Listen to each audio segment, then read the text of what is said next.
Bonjour et bienvenue dans cette vidéo. Je suis Walid Amara et j'ai l'énorme plaisir de recevoir ici à l'ACC à la Nouvelle-Orléans le professeur Erwan Donal. Alors Erwan, d'abord je tiens à te féliciter parce que tu as présenté ici à l'ACC les résultats de suivi de l'étude TRI-FR que tu avais déjà présenté et publié. Peux-tu nous dire déjà pour l'audience ce que c'est ce TRI-FR?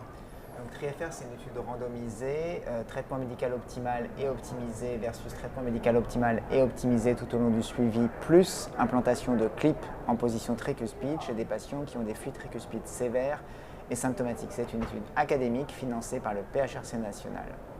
Et donc, quelle est la particularité des résultats que tu as présentés ici? Donc on a la chance, l'incroyable chance d'être les seuls à avoir des résultats au-delà de 1 an sans crossover.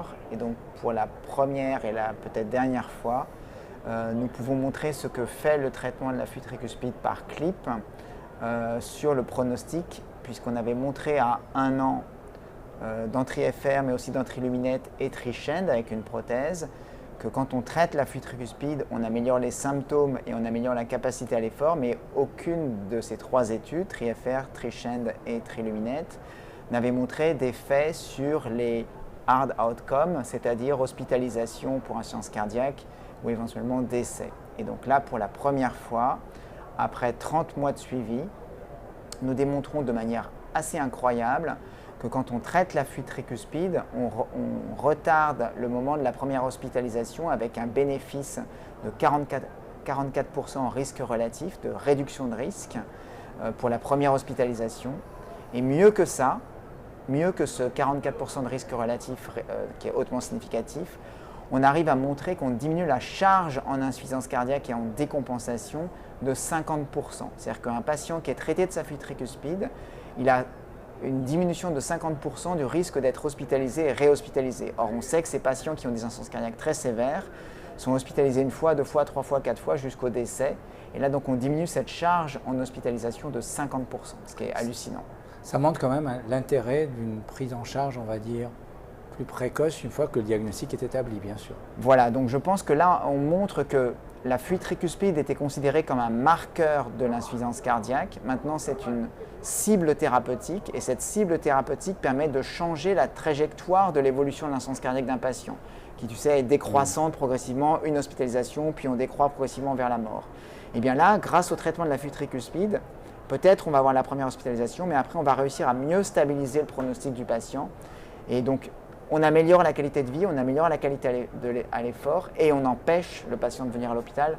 Donc c'est vraiment incroyable et donc on ne peut plus dire qu'il ne faut pas traiter les fuites tricuspides et on ne peut pas dire que le traitement par clip est cosmétique. Il est d'abord safe, enfin il n'y a pas de danger à traiter une fuite tricuspide, il n'y a pas de problème. Il est efficace pour corriger la fuite tricuspide et donc il améliore le pronostic avec une réduction très très significative des hospitalisations.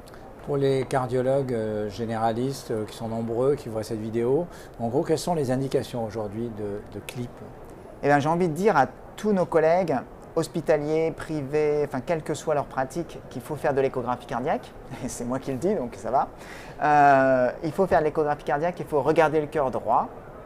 Et regardons le cœur droit. S'il y a une fuite tricuspide et que malgré le traitement médical optimal, il y a toujours une fuite tricuspide, il faut référer le patient dans un centre où le traitement de la fuite tricuspide pourra être effectué sans attendre ascite, atteinte rénale, atteinte hépatique, parce que là, ça rend les choses plus compliquées. Donc, il faut vraiment considérer cette fuite tricuspide comme une cible thérapeutique sans attendre trop longtemps. Donc dépister, référer, je pense que ce sera le message. Alors, je profite d'avoir ton expertise aujourd'hui pour te questionner sur une autre étude qui a été présentée également à ce congrès, qui s'appelle SCOOT-HCM, qui s'intéresse à un des traitements de la cardiomyopathie hypertrophique obstructive qui s'appelle mavacamten, et cette fois-ci qui s'intéresse à une population d'adolescents. Alors, l'intérêt, c'est que beaucoup de formes familiales et donc ont manqué de l'AMM officielle en France et le sujet adulte. Et donc obligatoirement, il y a des patients qui ne sont pas adultes. Donc c'est vrai que c'est une étude importante, hein, SCOOT-HCM.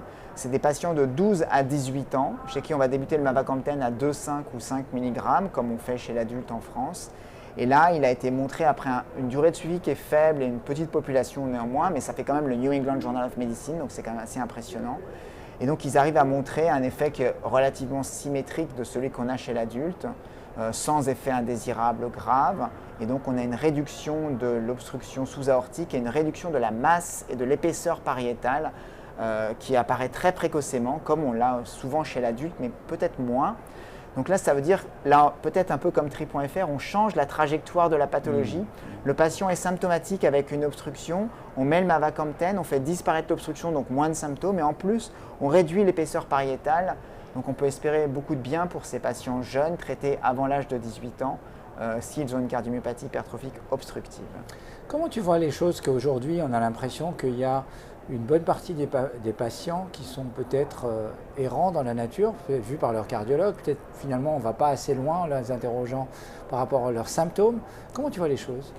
Je pense qu'en France, on a cette chance quand même d'avoir ce réseau, cette toile d'araignée que fait Cardiogène, avec des centres de référence qui sont au nombre de 5 et des centres de compétences.